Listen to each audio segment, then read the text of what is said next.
The Kithaeron invasion. The Kithaeron Empire stretched across 17 star systems, its crimson banners casting shadows over worlds that had once dared to resist. For 3 centuries, their biomechanical warships had carved through space like living predators, consuming entire civilizations and adding their technology to the ever-growing Kithaeron arsenal. No species had ever successfully repelled their advance. No world had ever survived their harvest protocols.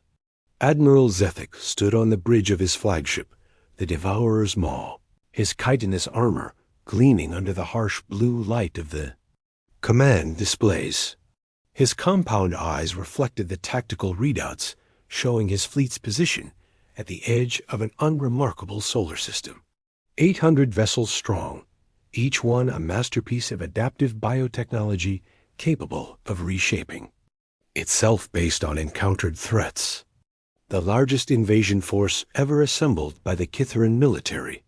His second-in-command, Commander Vexus, approached with careful steps. The younger Kithaeron's carapace still bore the bright green markings of recent molting, a sign of his relatively short career. Admiral, the target system analysis is complete. The third planet matches all parameters for a primitive civilization. Zethic's mandibles clicked in satisfaction. Elaborate, Commander. Electromagnetic signatures indicate basic technology, no faster-than-light capability detected. Orbital scans show fragmented political structures, ongoing conflicts between subspecies groups. They call their world Earth in the dominant local languages. Vexus paused, his antennae twitching nervously. However, sir, there are some irregularities in the historical records. Irregularities? Zethic's voice carried the sharp edge that had preceded the destruction of countless worlds. Vexus activated, a holographic display showing ancient star charts and fragmented reports. Galactic archive references to this system date back over 10,000 years. Multiple species have claimed to have discovered it, but none have ever filed successful colonization reports. The most recent entry is from the Valdris Consortium, approximately 800 years ago. They sent a scouting fleet of 50 vessels, and no return transmission was ever received. The entire fleet vanished without a trace. Vexus hesitated before continuing. There's an unofficial designation in the older databases, sir. They call it a graveyard system. Some navigators refuse to chart courses that pass through this sector. Zethic's laugh resonated through the bridge, a sound like grinding metal. Superstition and cowardice. The Valdris were weak, dependent on their trade networks instead of military might. We are Kithaeron. We adapt, we overcome, we harvest. He gestured toward the blue-green world spinning slowly on the main display. Look at it, Commander. A single world, no orbital defenses, no allied fleets. Whatever happened to previous explorers was likely due to their own incompetence. The Admiral activated the fleet-wide communication system, his image appearing on every ship in the Armada. Warriors of the Kithaeron Empire. Today, we claim another world for our dominion. The inhabitants of the planet they call Earth will serve as subjects or biomass. Their choice is irrelevant. Their technology will be integrated into our collective knowledge. Their resources will fuel our expansion. Prepare invasion protocols.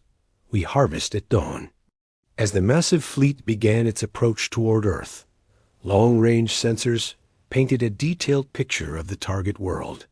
Cities glowed like clusters of light across the night side of the planet, with orbital installations that seemed almost quaint. Compared to Kithaeron battle stations, primitive space stations orbited at regular intervals, clearly designed for research and communication rather than defense. Commander Vexus monitored the advanced scouts as they penetrated the outer solar system. Sir, we're detecting some unusual readings from the asteroid belt. There appear to be structures embedded within several of the larger asteroids, but they're showing minimal energy signatures. Abandoned mining operations, Zethek dismissed.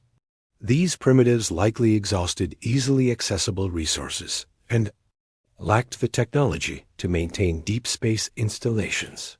The first wave of bioships descended through Earth's atmosphere like living meteors, their adaptive hulls shifting color to match the sky as they approached major population centers. New York, London, Tokyo, Beijing, Moscow, the greatest cities of humanity, became the primary targets for the initial assault. Zethek watched the tactical displays with predatory satisfaction as energy weapons began raining down on human infrastructure. Power grids collapsed, communication networks went dark, and the primitive aircraft that rose to meet his forces were swatted aside like insects. Everything proceeded exactly as planned. Then something unexpected happened. "Admiral," Vexus called. "Out," his voice tight with confusion. "The human defensive response is unusual. Elaborate. Their ground-based weapons are adapting to our energy frequencies mid-battle. We're seeing real-time modifications to their targeting systems, as if they're learning our attack patterns while we're still using them." Vexus highlighted several tactical markers on the display. "Look at this engagement over their North American continent. Our biofighters switched to dispersed plasma attacks to counter their initial air defenses. Within minutes, the humans had recalibrated their surface-to-air systems to track and intercept dispersed plasma." Zethek's compound eyes focused on the readings. Such adaptation should have taken weeks of analysis, even for an advanced civilization. These humans were allegedly primitive, yet they were modifying their technology faster than his tactical computers could predict. Perhaps they had previous contact with advanced species, he mused. Scavenged technology, hidden reserves. Number. Matter. Deploy the ground forces. Crush any organized resistance. Thousands of Kithran drop pods pierced the atmosphere, carrying elite shock troops equipped with biomechanical armor that could adapt to any encountered weapon system. These warriors had conquered species far more advanced than humanity. They should have swept across Earth's surface like a plague. Instead, the reports coming back from the ground commanders grew increasingly disturbing.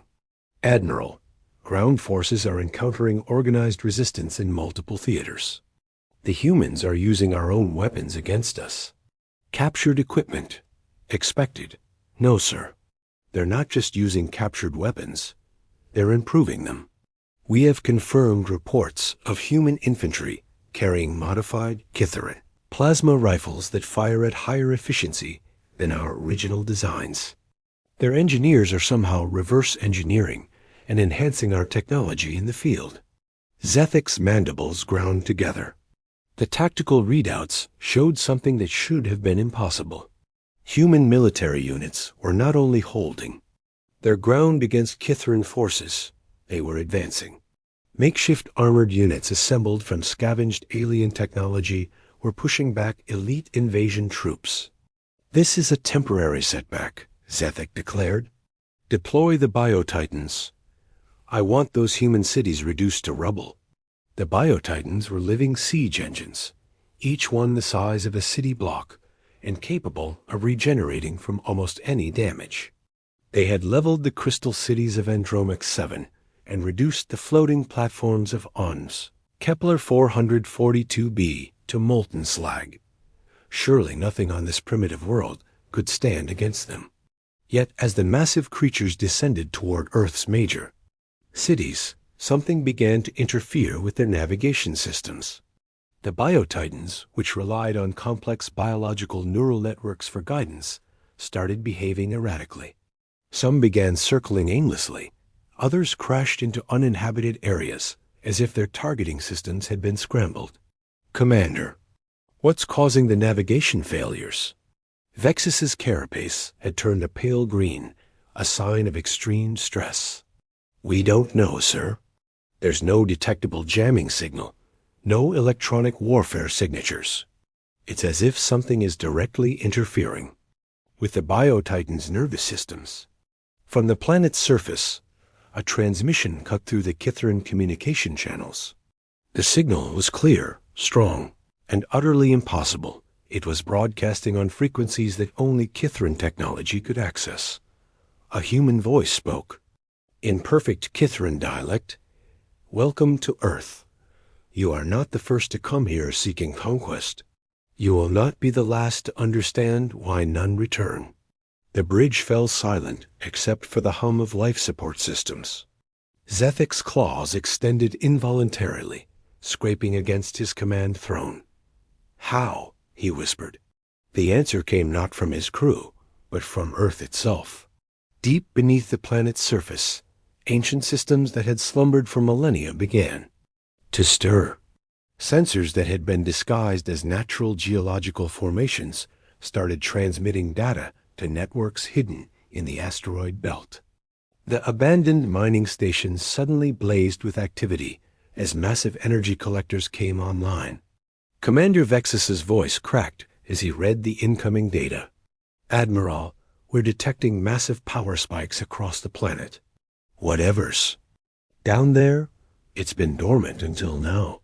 Our arrival seems to have triggered some kind of activation sequence." On the main display, Earth no longer looked like a simple blue-green world. Energy patterns crisscrossed its surface like a vast neural network, connecting cities, continents, and orbital installations in a web of impossible complexity. The humans weren't just defending their world. They were part of something much larger, something that had been waiting. The realization struck Zethek like a plasma bolt to the chest. Earth wasn't a primitive world that happened to repel invaders. It was a trap, a carefully constructed lure designed to attract exactly the kind of aggressive, technologically advanced species that the Kithran represented. And now they were caught in it.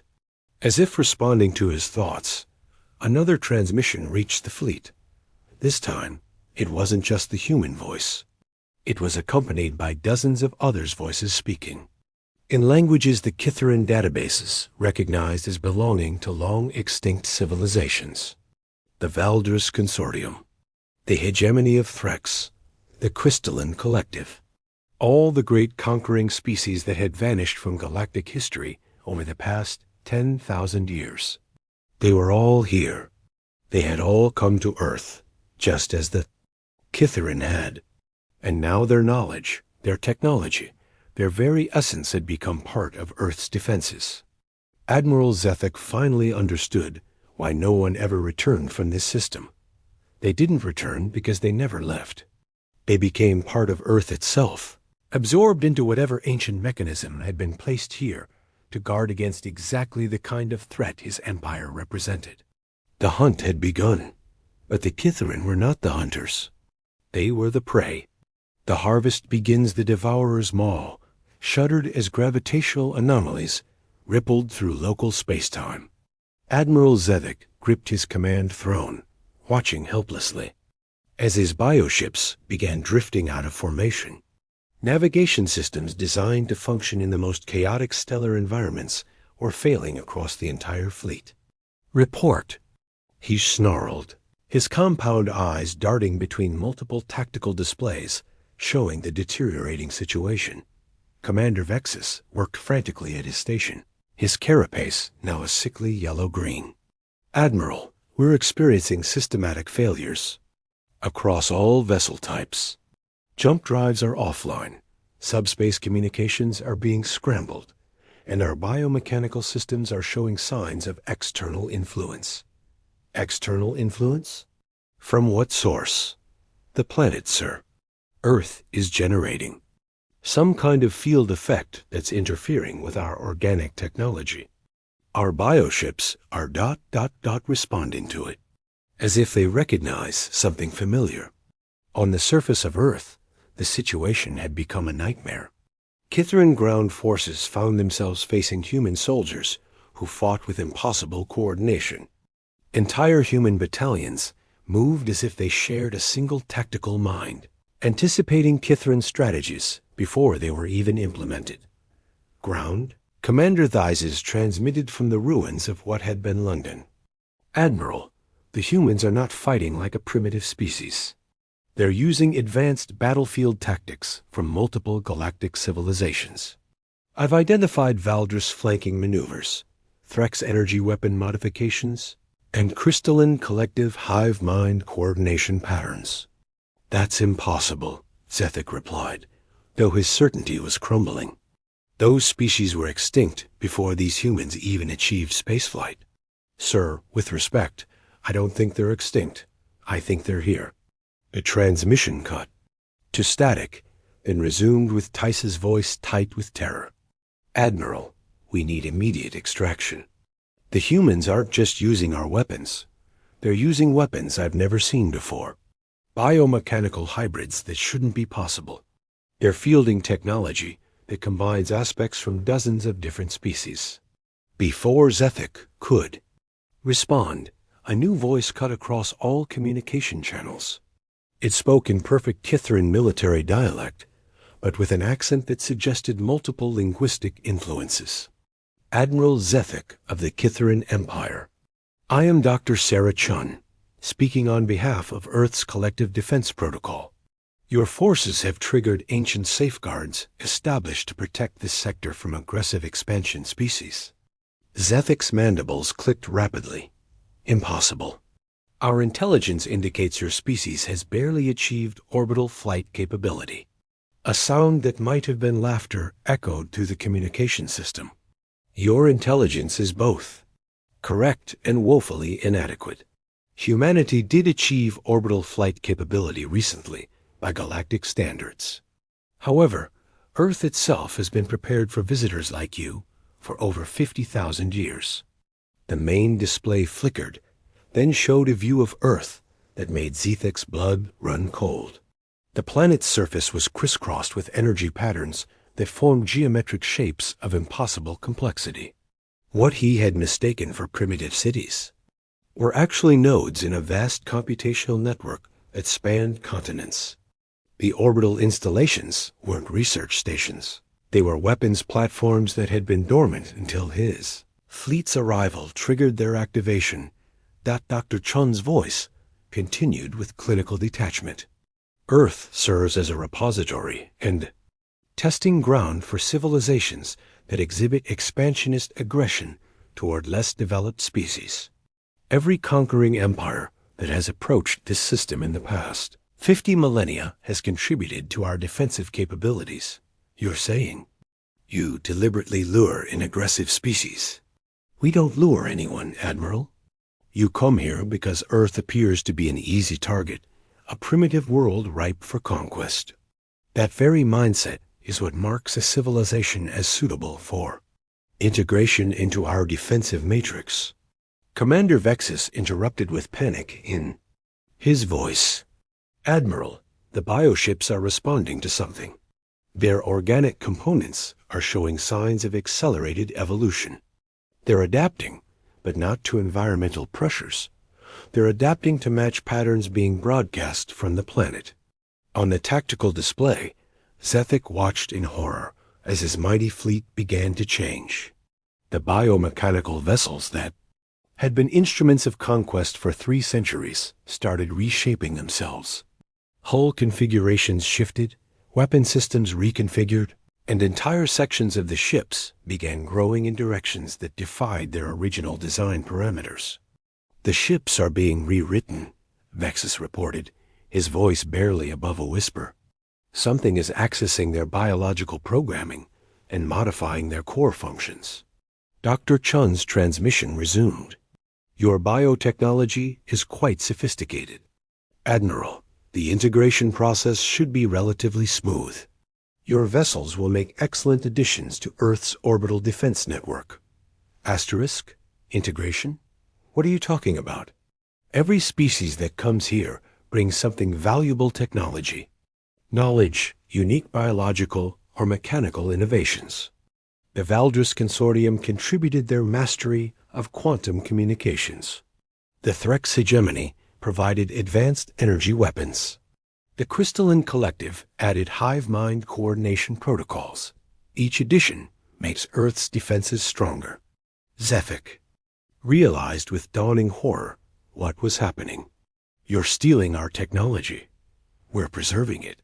Your empire will eventually collapse. All aggressive expansion-based civilizations do. When that happens, your innovations would be lost. Here, they become part of something permanent, something dedicated to protecting peaceful development throughout the galaxy.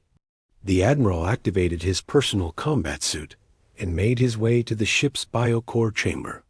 If he could manually override the organic control systems, perhaps he could regain control of at least his flagship. But when he reached the chamber, he found something that defied comprehension.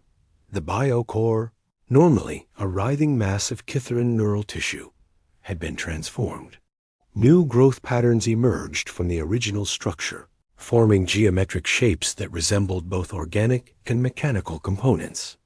Strange symbols pulsed with bioluminescent light across the surface symbols that hurt to look at directly, but somehow conveyed complex meaning. Beautiful, isn't it? Dr. Chun's voice now seemed to come from the biocore itself. Your neural technology is remarkably adaptable. It's already begun interfacing with the collective knowledge base. How? Are you doing this? Zephyk demanded. Earth's defense system operates on principles that most species don't encounter until they've achieved post-singularity development. The original architects, we call them the gardeners, established this world as a firewall against galactic scale threats. When a civilization reaches the point where it begins consuming other worlds, it inevitably encounters Earth. The ship shuddered again, and Zephyk felt a strange sensation in his own biomechanical implants, the neural interfaces that connected him to his ship's systems. Something was probing them, examining their function with scientific curiosity. Don't fight it, Admiral, Dr. Chun advised. The integration process is more comfortable if you don't resist. Your consciousness will remain intact, but you'll have access to the collective knowledge of every species that has joined Earth's defense network. I will not surrender to primitives. We're not primitives, Admiral. Humanity is simply the current caretaker species for Earth's defense systems. Before us, it was the Andromedans. Before them, the Silicon Walkers. Each caretaker species adds their own perspective to the collective, but the primary mission remains unchanged: protect. Developing civilizations from those who would exploit them. Through the ship's bioneural network, Zephyk began receiving information that overwhelmed his individual consciousness. Technical specifications for technologies beyond Kytheran understanding. Historical records of galactic civilizations spanning millions of years. Strategic analyses of every major interstellar conflict that had ever occurred. And beneath it all, a vast alien intelligence that felt both ancient and eternally patient. The gardener's original programming, still functioning after eons, still guiding Earth's role as guardian of the galaxy's younger species. Your empire spans 17 systems, Dr. Chun observed. Impressive by current galactic standards, but you're not the first to achieve such expansion. The hegemony of Threx controlled 43 systems at its peak. The crystalline collective encompassed over 100 worlds. Each believed they were unstoppable. What happened to them? They encountered Earth, their aggressive expansion. Ended, but their knowledge lives on. Their innovations now protect the very type of worlds they once conquered. It's a form of cosmic justice, don't you think? Zephyk felt his individual consciousness beginning to merge with the vast collective intelligence housed within Earth's networks. His personal memories remained, but they became part of a much larger tapestry of experience. He could feel the thoughts and emotions of countless other beings, former conquerors who had discovered a higher purpose in protection rather than destruction. Through the collective, he accessed records of humanity's integration with Earth's defense systems. They had not been conquered like the Kytheran. Instead, they had been chosen as caretakers because of their unique combination of individual creativity and species-wide cooperation. Their role was to interface with incoming threat species, to serve as the face of Earth's defensive protocols. You see now, Dr. Chun's mental voice was gentle, almost maternal. Earth doesn't destroy conquering species. It transforms them. Your empire's expansion ends here, but your people's story continues as part of something greater. Admiral Zephix. Last independent thought was a realization that brought him both terror and strange peace. Earth was not just a planetary defense system. It was a rehabilitation center for civilizations that had lost their way. The aggressive drives that had made the Kithaerin successful conquerors would be redirected toward protection of innocent worlds. Across the fleet, similar transformations were occurring. 800 vessels that had come to harvest a primitive world were becoming guardians of galactic peace. Their crews would retain their identities, but gain perspective on their place in the larger cosmic order. From Earth's surface, Dr. Chun watched the orbital integration process through enhanced senses that connected her to monitoring systems. Across the planet, the Kithaerin fleet was being smoothly incorporated into the defense network, their biomechanical technology proving remarkably compatible with existing systems. She dictated a brief report for the archives. Kithaerin integration. Proceeding nominally. Their bioadaptive technology shows exceptional promise for autonomous defense platform development. Estimated time to full tactical integration, 72 hours. In the depths of space beyond Earth's gravity well, automated beacon systems updated their broadcasts to include a new entry in the Galactic database. Solar System Designation Sol 3. Warning: hostile contact probability 0. All aggressive species neutralized upon approach. Quarantine protocols remain in effect. The stars would speak of another defeat, and Earth would be ready for the next empire that mistook patience for weakness, guardianship for primitiveness, and protection for an easy conquest. The harvest was complete. The galaxy was a little safer.